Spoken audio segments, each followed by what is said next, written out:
ដាក់អនុស្រីបងប្អូនប្រជាពលរដ្ឋទាំងអស់មេត្តាយោគយល់នៅការរៀបចំផ្នែកសន្តិសុខសណ្ដាប់ធ្នាប់របៀបរៀបរយទីផ្លូវស្បែកជើងរបស់យើងបាទហើយទៀតសោតក៏សូមជូនទៅដល់អនុស្រីដែលមានលំនៅឋានពាក់ព័ន្ធទៅនឹងការលក់ដូរនៅទីចំផ្លូវដែលមានលក់នៅខាងផ្ទះបងប្អូនក៏ត្រូវឲ្យមានការចូលរួមពីអនុស្រីដែរយើងរក្សាសម្រាប់ធ្នាប់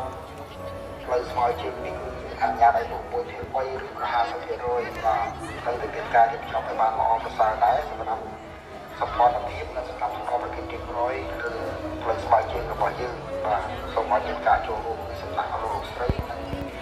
ពាក់ព័ន្ធទៅនឹងការលក់ដូររបស់បងប្អូនដែលមានលំនៅឋាននៅជាប់ផ្លូវគឺជាសវត្ថនេះបាទសូមឲ្យមានការចូលរួមទីពីរទៀតក៏សូមឲ្យបងប្អូននិងបងទាំងអស់ដែលមានការលក់ដូរនៅក្នុងស្រុកនិងស្រុកអនុញ្ញាតរបស់រដ្ឋបាលទីវិញចាក់បងប្អូនដែលអត់ស្រុកក៏ត្រូវតែមានការចូលរួមដែរដើម្បីយើងរៀបចំលក់ដូរទៅតាមស្រុកមួយតាមស្រុករបស់រដ្ឋបាលទីវិញបានអនុញ្ញាត